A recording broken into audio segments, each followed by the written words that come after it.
Hi, this is Simon from Affix Music, and today via Skype I'm doing an interview with Mr. Sam Rhansum. How you doing, Sam? I'm good, man. How you doing? So why don't you tell the good people that are tuning into our video where you are today? I am in Manila, Philippines right now, in about a 13-hour difference from you. Right on. So we appreciate you staying up late. I know you're a musician and producer and all that, so you're probably not going to bed anytime soon, but we appreciate you doing this today for sure. So I just wanted to talk to you a little bit because we've been working together for a long time, and you've got quite a serious career as an MC, as an artist, as a producer, as a promoter, as a writer for other artists as well, and just wanted to talk a little bit about your history and talk about what you've done in the music business for a second. Give us a little background and we'll get cooking here. All right, cool. You want me to talk, or Sure. you gonna Yeah, ask me? no, go for it. Yeah, I've been doing it for a long time. Like, I actually started DJing when I was about 12, 13, man. In my local neighborhood, I just fell in love with hip hop, and all of a sudden I had some cats in the neighborhood that were DJs and had an incredible collection and kind of introduced me to music. And from, I was listening to the hip hop groups, and they were trying to teach me who the hip hop groups were sampling. So instead of, me loving Snoop Dogg, they wanted me to know who Lakeside was that Snoop Dogg sampled. And they were trying to teach me the history of hip hop from the beginning on and made sure that I knew what it was. And I was already a drummer, so then I started DJing and all that happened. And then when I started rapping at about 13 or 14, there was nobody else to do the tracks for me. So I got a drum machine and started doing my own tracks at around 13 or 14. So I was in junior high, dude, and I was already DJing parties and rapping at the parties and making the tracks for what I was rapping to at the parties. And yeah, I've been doing this for a long time, So man. what was the content like when you were 13 and 14 years old rapping about? What were you rapping about back then? Oh, man, back then it was just trying to emulate the cats that I was listening to and the stuff that I loved. For me, I've always been into punchlines and into humorous things, trying to be funny lyrically and stuff like that. So I was talking about, whatever the shit that I would go through when I was 13 or 14. So it was about girls, it was about party, it was about music. Wow, I guess some things don't change. Wow. Yeah, that's yeah, I believe you there. But not only being an artist and putting out records and CDs and all of that, you've been pretty successful placing music in film and television, even before we started working together, and since we have been working together, we've been fairly lucky getting you placed. People really respond to your material. So, just what's the difference in writing music for you as an artist versus writing music that ends up getting placed on shows, or is there a difference really? Is it your content? Are you approaching it differently? It depends on what the opportunity is. Like, some of the placements that I receive are from my actual music that I make for myself, or I make for my people. But then some of the other things that I've been getting a lot of good luck on has been making music for spec, which has been something that I really enjoy because sometimes it's a creative stretch. It's like, doing hip hop and doing club joints from all of my years DJing. Club joints come easy to me. When I sit down and I produce, to make a club track is nothing to me because I feel it. I automatically know what moves the dance floor. But when you or somebody else calls me up and says, dude, I need some jazz tracks, that's a good thing for me because then that's the creative stretch. It takes me out of my norm.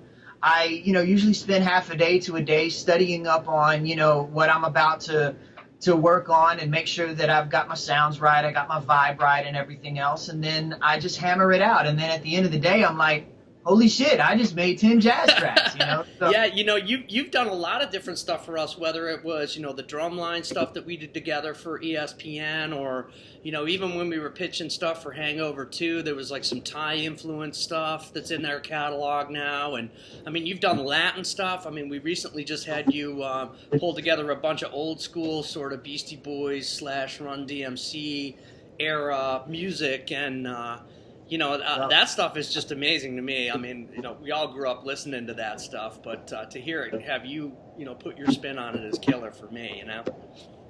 And that kind of stuff is a blast for me, again, because, I was raised in the dirty South, so making an 808 crunk joint, is honestly is nothing to me. But when you say, look, I need some old school shit, then I got to go back into the crates and I got to load up stuff on the turntable and start listening to it. Then I study up, making sure that I got my SB12s and my 808s and my old school DMX drum machines, everything ready to go.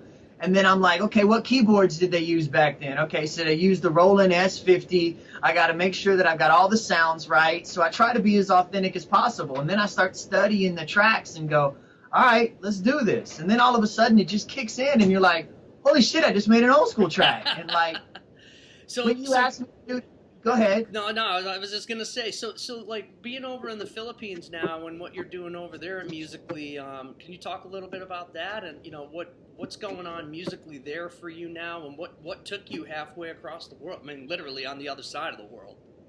Yeah, actually the reason why I'm here is because I got hooked up with a Filipino rap artist, actually a Filipino rap artist by the name of Chill, who was signed to Sony for her first 2 records.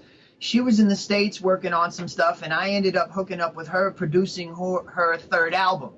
And I came over here to the Philippines to help her drop it and to promote it. And to be honest with you, I fell in love with the culture. I fell in love with the people over here in the Philippines. I saw that a lot of the stuff that I was doing in the States, I could do anywhere as long as I could, work in any studio and send it over. So I said, I'm going to try to just kind of stay here in the Philippines a little bit longer than I expected to. And I ended up hooking up with all kinds of underground or major label acts that wanted me to work with them as far as production wise or collabing as an MC. And so I ended up doing shows for some of the biggest names out here, ended up hooking up in a group that I started called the Renaissance with some of the icon hip hop artists and producers in the industry here in the Philippines. And I've been busy ever since. We're about to start doing major events for the industry, doing producer battles, producer conferences, open mic nights for MCs and artists, workshops, teaching production. Dude, we're just doing so much for the industry over here because we want to be a part of it and we want to help it out as we can. At the same time, connecting the best of the Philippines back to the best of the States, and eventually I plan on bringing all my people in the States over here to the Philippines. That's crazy. We always talk about it, Affix. We always talk about that, urban is pop culture and it's global.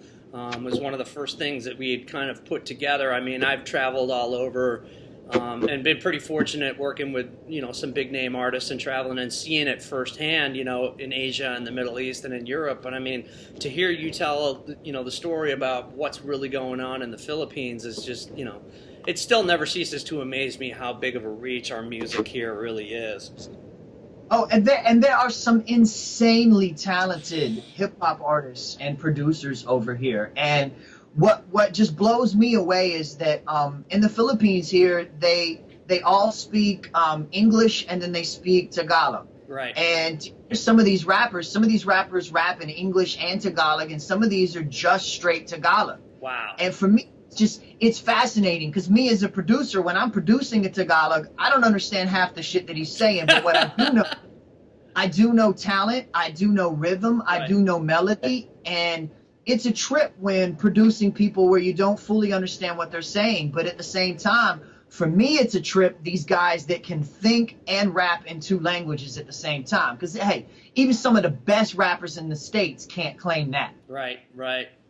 Wow, man. Well, anything you want to say that you want to add in here or before we finish up? Thank you, man, for all the wonderful opportunities, man, that you have given me and just the creative stretches. I keep telling you all the time, I learned some shit today. And I love these stretches. Like, anytime you give me something that's a stretch, like I said, I'll spend half a day studying up on it first, and I end up like a smarter producer by the end of the day. And then by the end of the job, I end up a better producer because you have allowed me to stretch in a lot of ways that don't necessarily come easy, but at the end, I'm even impressed myself.